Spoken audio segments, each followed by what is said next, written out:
안녕하세요. 여러분들의 건강한 삶을 응원하는 건강한 자유를 찾아서입니다. 여러분, 오늘은 정말 중요한 건강 이야기를 가지고 왔어요. 혹시 명절 때마다 손목이 아프고 손가락이 뻑뻑해서 고생하시는 분들 계신가요? 정말 많으실 거예요. 특히 우리 어머님들, 할머님들이 명절만 되면 아이고 손목이야 하시면서 손목을 주무르는 모습 많이 보셨죠? 오늘은 바로 이런 명절병 중에서도 가장 흔한 두 가지, 손목 터널 증후군과 방아쇠수지에 대해 자세히 알아보겠습니다. 어려운 이름이지만 쉽게 말해서 손목이 아픈 병과 손가락이 걸리는 병이에요. 왜 명절만 되면 손이 아플까요? 여러분 생각해 보세요. 명절 며칠 전부터 시작되는 대청소, 그리고 명절 당일까지 이어지는 끝없는 요리와 설거지. 평소보다 몇 배는 더 손을 사용하게 되죠. 특히 우리 어머님들은 어떠세요? 온 가족이 모이는 명절이니까 평소보다 훨씬 많은 양의 음식을 만들어야 하고 설거지도 산더미처럼 쌓이고 하루 종일 손목을 돌리고 비틀고 손가락으로 꾹꾹 누르고 하다 보면 우리 소중한 손이 비명을 지르는 거예요. 그런데 문제는 여기서 끝나지 않아요. 한번 다치기 시작한 손은 그냥 두면 점점 더 심해진다는 거죠. 그래서 오늘 여러분께 정말 중요한 이야기를 해드리려고 해요. 첫 번째, 명절병 손목 터널 증후군. 자, 먼저 손목 터널 증후군부터 알아볼게요. 이름이 어렵죠? 쉽게 말하면 손목 안에 좁은 길이 막혀서 생기는 병이라고 생각하시면 돼요. 우리 손목 안에는 정말 중요한 신경이 지나가는 작은 통로가 있어요. 마치 터널처럼 생겼다고 해서 손목 터널이라고 부르죠. 그런데 손을 너무 많이 쓰다 보면 이 터널 주변의 인대들이 부어서 두꺼워져요. 그러면 터널이 좁아지고 그 안을 지나가는 신경이 눌리게 되는 거죠. 이런 증상이 있다면 의심해 보세요. 여러분, 혹시 이런 경험 있으세요? 밤에 자다가 손이 저려서 깨어난 적이 있나요? 특히 엄지, 검지, 중지 쪽이 많이 저리죠. 처음에는 잠자리가 불편해서 그런가 보다 하고 넘어가기 쉬워요. 하지만 이게 계속 반복된다면 손목 터널 증후군을 의심해 봐야 해요. 또 이런 것도 있어요. 물건을 잡으려고 하는데 힘이 안 들어가는 거예요. 젓가락질을 하는데 젓가락이 자꾸 떨어지거나 단추를 끼우는데 손가락이 말을 안 듣는다거나 이런 게 바로 손목 터널 증후군의 대표적인 증상이에요. 심해지면 어떻게 될까요? 정말 심각해져요. 손의 감각이 완전히 없어지기도 하고 엄지 쪽 근육이 말라서 손이 납작해 보이기도 해요. 이렇게 되면 일상생활이 정말 어려워지죠. 왜 여성분들에게 더 많이 생길까요? 여러분, 혹시 왜 여성분들에게 이 병이 더 많이 생기는지 궁금하세요? 사실 여러 가지 이유가 있어요. 우선, 일반적으로 여성분들의 손목이 남성분들보다 가늘어요. 그러다 보니 손목 터널 자체가 더 좁죠. 같은 일을 해도 더 쉽게 막힐 수 있는 거예요. 그리고 임신이나 폐경과 같은 호르몬 변화도 큰 영향을 줘요. 특히 폐경기가 되면 에스트로겐이라는 여성 호르몬이 줄어들면서 인대와 근육이 약해지고 붓기도 쉬워져요.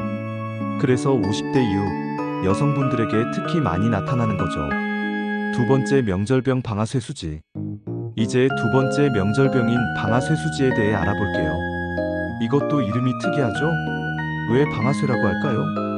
손가락을 구부렸다가 펼 때 총에 방아쇠를 당기는 것처럼 딸깍하면서 걸리는 듯한 느낌이 든다고 해서 붙여진 이름이에요. 우리 손가락을 움직이는 힘줄이 있어요.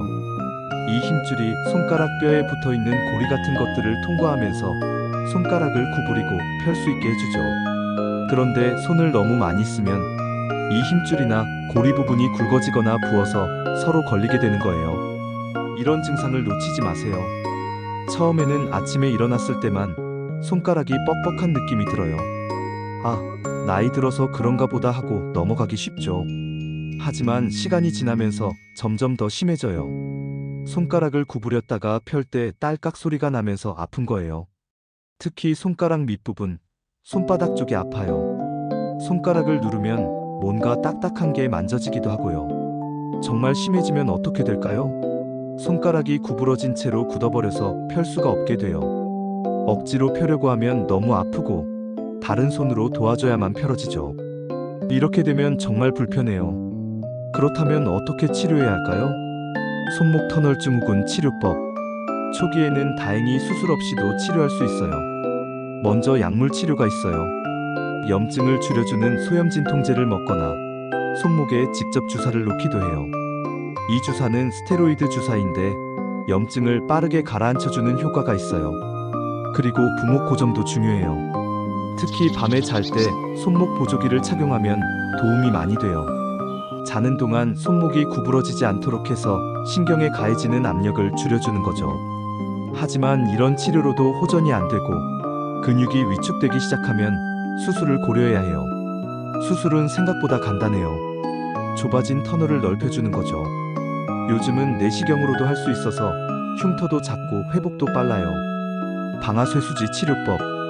방아쇠수지도 초기에는 비수술적 치료가 가능해요. 냉찜질이 도움이 돼요. 아픈 부위에 하루에 여러 번 15에서 20분 정도씩 냉찜질을 해주세요.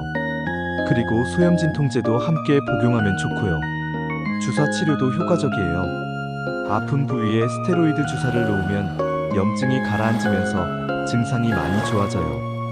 보통 한 번에서 두 번 정도 주사를 맞으면 호전되는 경우가 많아요.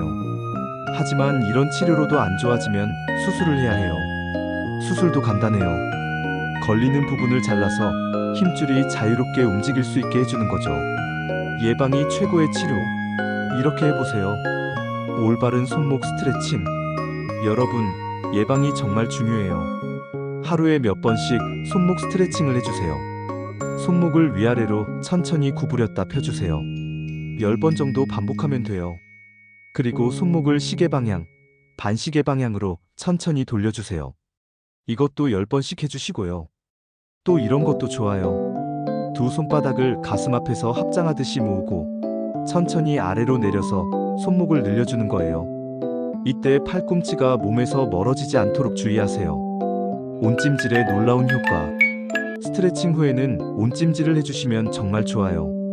따뜻한 물에 손목을 담그거나 따뜻한 수건을 올려놓는 거예요. 15에서 20분 정도면 충분해요. 온찜질을 하면 혈액순환이 좋아지고 뭉친 근육들이 풀어져요. 특히 자기 전에 하면 잠들 때까지 손이 편안한 느낌이 들 거예요. 일하는 습관 바꾸기. 무엇보다 중요한 건 일하는 습관을 바꾸는 거예요. 명절 준비를 할 때도 중간중간 휴식을 취하세요. 30분 일했으면 5분에서 10분은 쉬어주는 거예요. 이것만 끝내고 쉬자 하지 말고 시간을 정해두고 꼭 쉬어주세요. 그리고 한 가지 일을 오래 하지 마세요. 설거지만 1시간 내내 하지 말고 중간에 다른 일로 바꿔가면서 하는 거예요. 이렇게 하면 같은 부위에 계속해서 무리가 가지 않아요. 도구를 활용하세요. 요즘은 좋은 도구들이 많이 나와 있어요. 손목 보호대도 착용하고 설거지할 때는 고무장갑을 꼭 끼세요. 고무장갑을 끼면 미끄러져서 더 힘을 줄 필요가 없어서 손목에 가해지는 부담이 줄어들어요. 그리고 무거운 냄비나 프라이팬을 들 때는 양손을 모두 사용하세요. 한 손으로만 들려고 하지 마시고요. 언제 병원에 가야 할까요? 여러분, 이런 증상이 있으면 꼭 병원에 가보세요.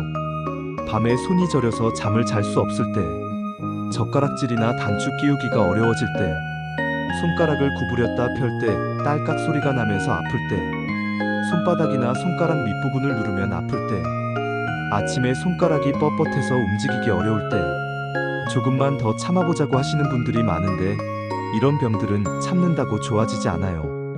오히려 더 심해질 뿐이에요. 조기에 치료받으면 간단한 치료로도 충분히 좋아질 수 있거든요. 가족들도 함께 챙겨주세요. 여러분, 특히 어머님이나 할머님이 계신 분들은 더욱 신경 써주세요. 우리 어른들은 아프셔도 괜찮다 하시면서 참으시는 경우가 많아요.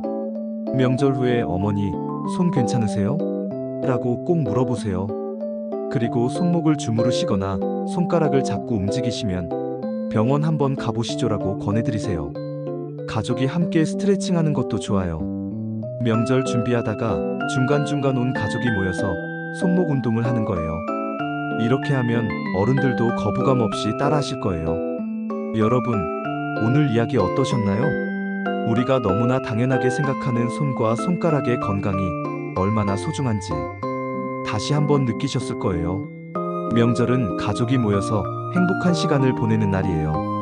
하지만 그 행복한 시간이 나중에 고통의 시간이 되어서는 안 되겠죠. 앞으로는 명절 준비를 할 때도 우리 손 건강을 먼저 생각해 보세요. 중간중간 휴식도 취하고 스트레칭도 하고 아프면 참지 말고 바로 병원에 가세요. 건강한 손으로 더 많은 맛있는 음식도 만들고 더 많은 따뜻한 안아주기도 할 수 있을 테니까요. 오늘 영상이 도움이 되셨다면 좋아요와 구독, 알림 설정 잊지 마세요. 다음 영상에서 또 만나요. 감사합니다.